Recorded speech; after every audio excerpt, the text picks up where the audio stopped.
विद्यार्थी मित्रांनो, मागच्या तासिकेत आपण वर्ग व्यवस्थापक म्हणून शिक्षकांची जी कार्य आहेत ती कार्य पाहिलेली होती. आज आपल्याला पुढील भाग त्या प्रकरणातील तो म्हणजे राज्यस्तरीय मुख्य शैक्षणिक प्रशासकांची कार्य जी आहेत ती राज्यस्तरीय मुख्य प्रशासकाची कार्य कशी चालतात हे खालील मुद्द्याच्या आधारे पाहायचे. त्यामध्ये शिक्षण सचिव पहिला मुद्दा, पहिला पॉईंट्स आहे. शिक्षण सचिव हा या राज्यस्तरीय मुख्य शैक्षणिक प्रशासनाचा प्रमुख असतो. राज्याचे जे काही शैक्षणिक धोरण असतील ते धोरण ठरवणे, त्या धोरणाची अंमलबजावणी करणे, त्या धोरणाविषयीच्या काही सूचना देणे, शैक्षणिक समस्या जाणून घेणे व त्या समस्या सोडवण्याचा प्रयत्न करणे, तसेच शैक्षणिक बाबीसंदर्भात शालेय शिक्षण मंत्री यांना सल्ला देणे हे काम शिक्षण सचिवाला करावे लागत असतात. शालेय शिक्षण मंत्री व शिक्षण संचालक यांच्यामधील दुवा म्हणजे मध्यस्थी म्हणून देखील महत्त्वाची भूमिका शिक्षण सचिवाला निभवावी लागते. शिक्षण सचिवाचं एक महत्त्वाचं ते एक कार्य आहे. संचालक व शालेय शिक्षण मंत्री या दोन्हींमध्ये समन्वय ठेवणे, संचालकाच्या माध्यमातून राज्यामध्ये सर्व गोष्टी राबवून घेणे हे कार्य शिक्षण सचिवाला करावे लागत असतात. शिक्षण सचिवाची प्रमुख कार्य जी आहेत ती कोणती आहेत ते आपल्याला खालील मुद्द्यानुसार पाहायचे. त्यामध्ये पहिला कार्य सांगितलेलं आहे की शिक्षणविषयक धोरणे, ठराव आणि कायदे इत्यादीबाबत शालेय शिक्षण मंत्र्यांना सल्ला देण्याचं काम शिक्षण सचिव करत असतो. शिक्षण सचिवाचं हे एक प्रमुख कार्य आहे. राज्यामध्ये नवनवीन धोरणं असतील, वेगवेगळे ठराव असतील, कायदे जे केंद्र सरकारने दिलेल्या गाईडलाईन असतील त्याच्या अधीन राहून यांना कायदे बनवावे लागत असतात. हा सचिव हा IAS दर्जाचा अधिकारी असतो. सेंट्रल गव्हर्नमेंटने ज्या शिक्षणाच्या बाबतीत गाईडलाईन दिलेल्या असतात त्या गाईडलाईनचं पालन करून राज्यामध्ये त्या सर्व गोष्टीची अंमलबजावणी करण्याची जबाबदारी खऱ्या अर्थाने यांचीच असते. या संदर्भात मंत्र्यांना निर्णय देणे, मंत्र्यांना सल्ला देणे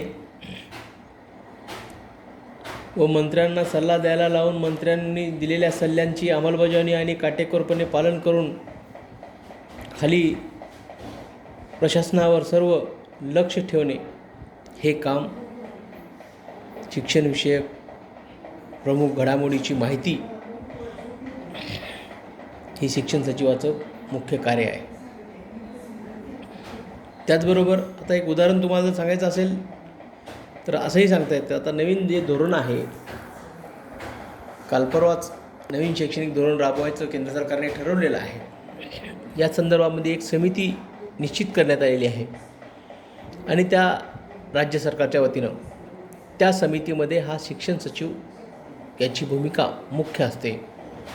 त्याचबरोबर काही संचालक असतात शिक्षण विभागाची,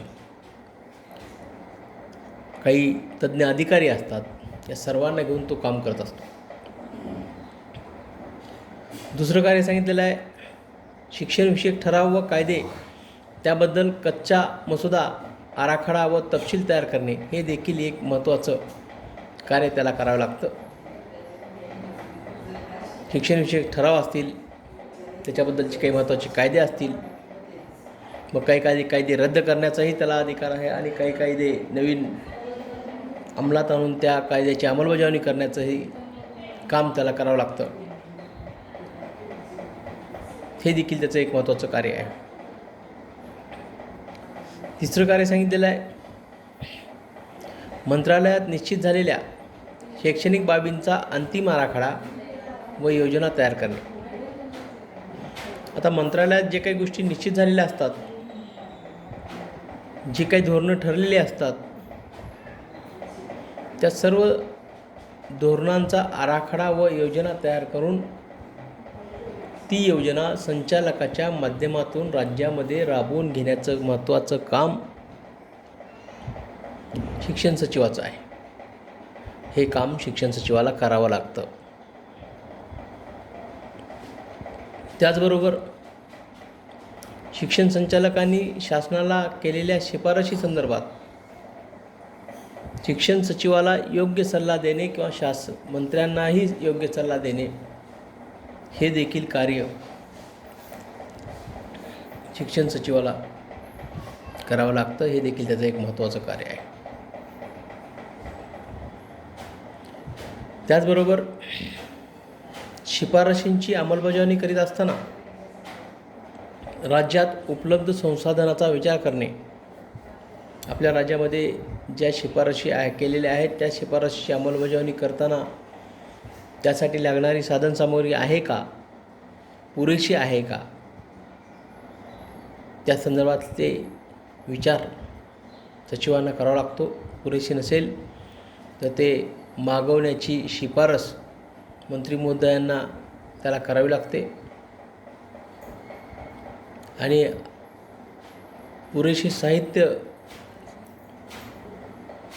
संचालकांना पुरवण्याचं काम देखील त्याला करावं लागत असतं. अशा पद्धतीने हे प्रशासनामध्ये सचिवाची भूमिका महत्त्वाची असते. त्या अनुषंगाने येणाऱ्या प्रशासकीय आणि आर्थिक समस्यांचा अभ्यास त्याला करावा लागतो आणि अशा पद्धतीने त्याची अंमलबजावणी यांना करावी लागत असते. हे वरील सर्व कार्य शिक्षण सचिवाचे कार्य आहे आणि या कार्याची काटेकोरपणे अंमलबजावणी करण्याचं काम हे शिक्षण सचिवाचं असतं. हे शिक्षण सचिवाला करावं लागतं. आता शिक्षण सचिवाची कार्य पाहिल्यानंतर प्रशासनातील दुसरा मुख्य घटक शिक्षण प्रशासनातील हा शिक्षण आयुक्त आहे. पूर्वी हे पद नव्हतं, पण मागील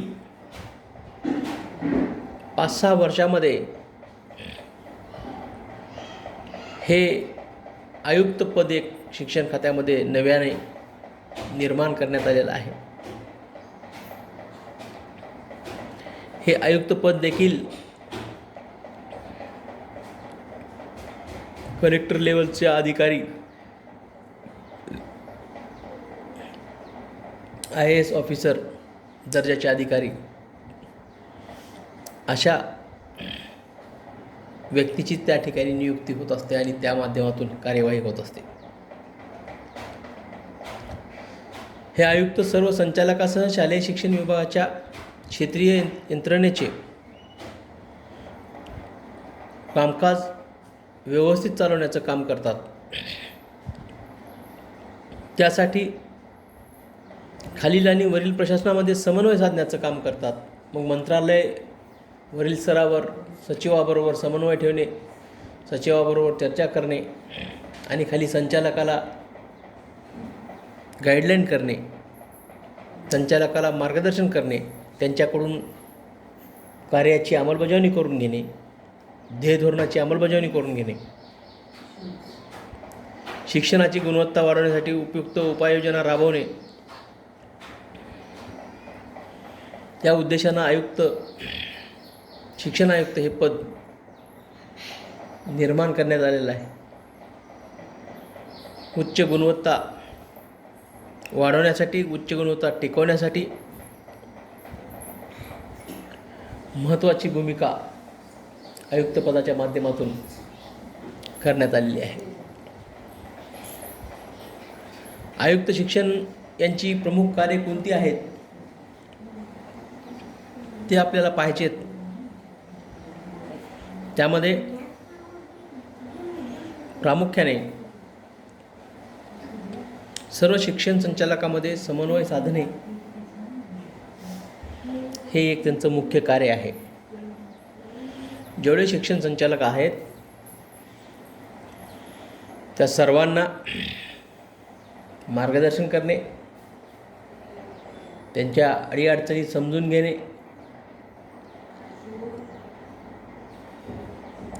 त्या वरिष्ठांना पोहोच करणे, वरिष्ठांनी दिलेल्या सूचनांचं मार्गदर्शन संचालकाला करणे, दोन्हीमध्ये समन्वय साधणे हे काम आयुक्ताचं आहे. त्याचबरोबर सर्व योजनाची प्रभावी अंमलबजावणी करणे, ज्या शासनाच्या योजना असतील, ज्या योजना योग्यरित्या राबवून घेणे, त्या योजनांची योग्यरित्या अंमलबजावणी करणे,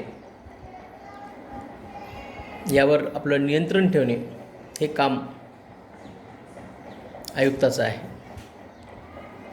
त्यानंतर शैक्षणिक गुणवत्ता वाढवण्यासाठी एकत्रितपणे सर्व उपाययोजना करणे, शिक्षणामधली गुणवत्ता टिकवून ठेवणे आणि वाढवणे यासाठी वेगवेगळ्या उपक्रम, वेगवेगळ्या उपाययोजना करणं हे देखील त्यांचं एक महत्त्वाचं कार्य आहे. त्यानंतर DL.ED प्रवेश रिक्त असलेल्या जागा भरण्याची परवानगी देणे. तर DL.ED प्रवेश रिक्त असलेल्या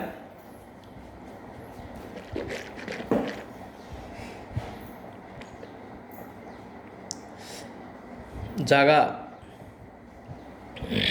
भरायच्या असतील, जेणेकरून या जागा रिक्त असल्यामुळे प्रशासनामध्ये कार्यवाही करण्यासाठी आणि अंमलबजावणी कार्याची करण्यासाठी ज्या अडचणी येतात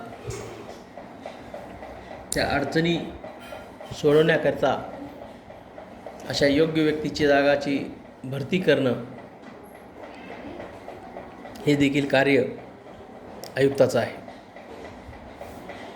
त्यानंतर पत्राद्वारे DL.ED प्रवेशाकरता शेवटच्या संधीची परवानगी देणे हे देखील कार्य आयुक्ताचं आहे. आयुक्ताला हे देखील कार्य करावे लागत असते. नव्या परवानग्या असतील, नवीन धोरणं असतील, नवीन मान्यता असतील पदभरतीच्या, ह्या सर्व कामं हे कार्य आयुक्तांना करावे लागतात. अनुदानित, विनाअनुदानित उच्च माध्यमिक शाळेतील कला, वाणिज्य, विज्ञान या तुकड्यांच्या माध्यम बदलास परवानगी देण्याचं काम देखील आयुक्तांना करावं लागत असतं. अनुदानित असतील, विनाअनुदानित असतील, माध्यमिक, उच्च माध्यमिक, कला, वाणिज्य, विज्ञान ह्या तिन्ही शाखा असतील, यातल्या तुकड्याच्या माध्यम बदलास परवानगी देणे हे काम आता आयुक्ताचं आहे. यापूर्वी हे कामं उपसंचालक कार्यालयाच्या माध्यमातून होत होती, पण जेव्हापासून आयुक्तपद निर्माण करण्यात आलेलं आहे, राज्य शासनानं जेव्हापासून हे पद तयार केलेलं आहे, तेव्हापासून या सर्व मान्यता आता आयुक्ताच्या माध्यमातून देण्यात येऊ लागलेल्या आहेत. राज्यातील शालेय विद्यार्थ्यांना शैक्षणिक चित्रपट दाखवण्यास परवानगी देणे. काही चित्रपट विद्यार्थ्यांना उद्बोधन करणारे असतात, योग्य मार्गदर्शन करणारे असतात. असे चित्रपट शाळेच्या माध्यमातून विद्यार्थ्यांना दाखवण्याची परवानगी देण्याचं काम हे देखील आयुक्तांना करावं लागतं. हे देखील त्यांचं एक महत्त्वाचं कार्य आहे. त्यानंतर कन्या माध्यमिक किंवा उच्च माध्यमिक विद्यालयाच्या सहशिक्षणास परवानगी देणे ज्या मुलींच्या माध्यमिक किंवा उच्च माध्यमिक शाळा असतील, यामध्ये सहशिक्षण देण्यासाठी परवानगी देण्याचं काम देखील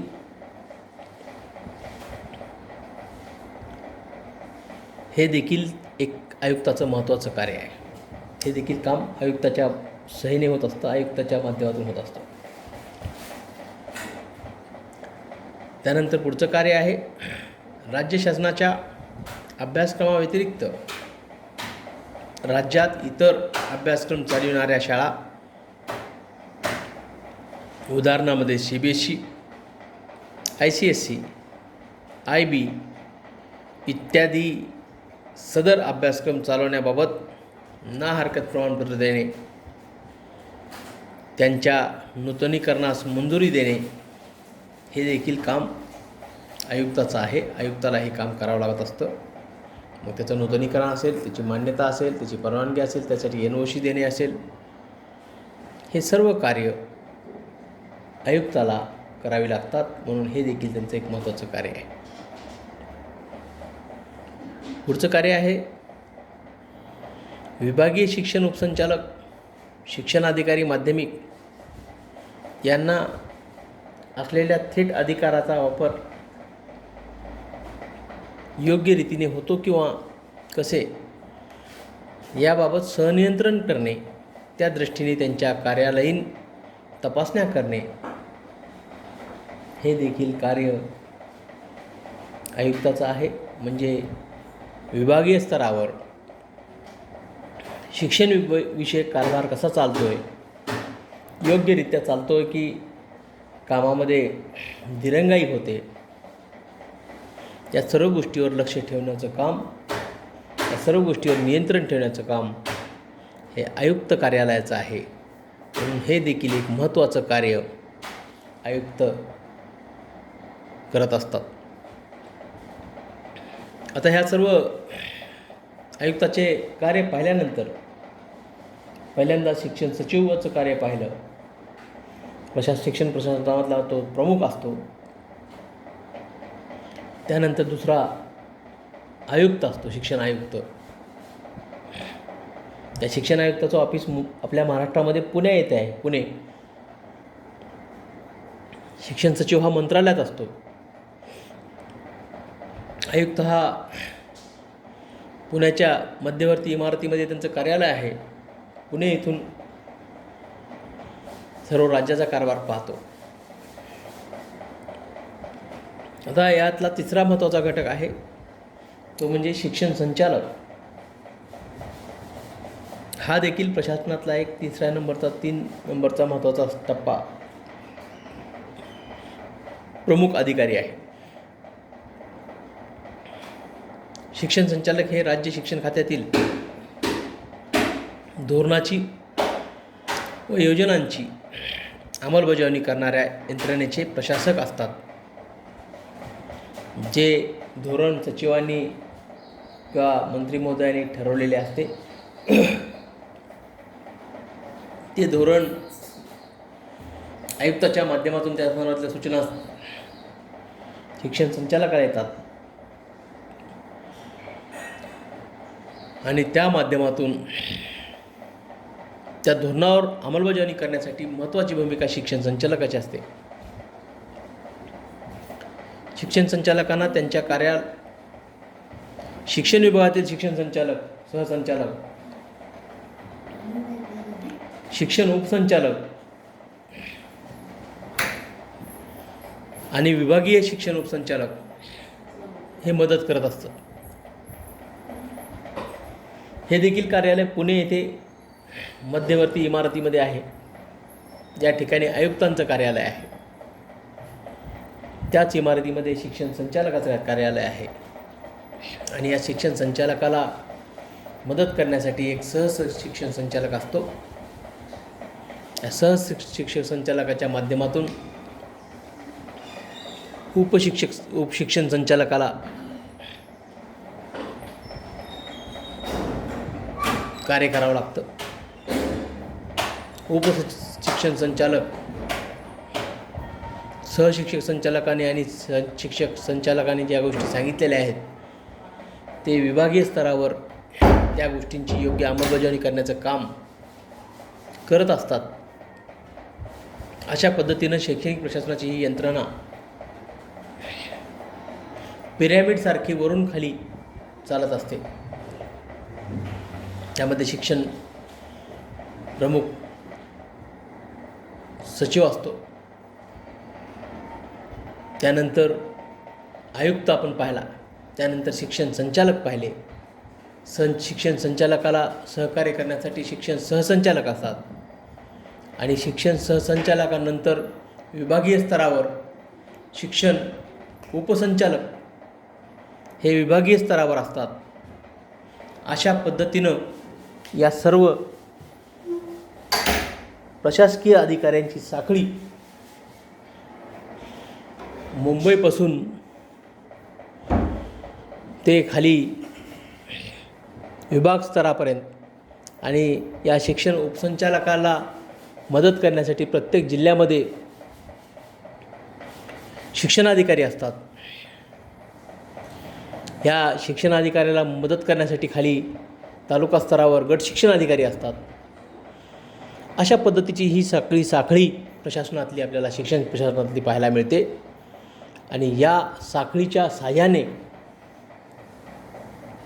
जे धोरणं राज्य सरकारने राबवायचं ठरवलेलं असतं ते खाली ग्राउंड लेवलपर्यंत गट शिक्षणाधिकारी ते शिक्षण सचिव या सर्व अधिकाऱ्याच्या कार्यातून राबत असतात. त्याची अंमलबजावणी होत असते. शासनाचे धोरणं असतील, शासनाचे कार्यक्रम असतील, शासनाच्या योजना असतील, या सर्व योजना संचालकामार्फत खाली पोहोचविल्या जातात. ही महत्त्वाची जबाबदारी शिक्षण संचालकाची असते. आता शिक्षण संचालकाची प्रमुख कार्य कोणती आहेत ते आपल्याला पाहायचे. त्यामध्ये शालेय मंत्र्यांना शिक्षणविषयक बाबीत सल्ला देण्याचं काम हे देखील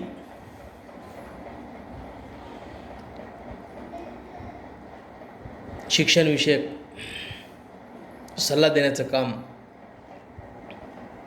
संचालकाला करावं लागतं.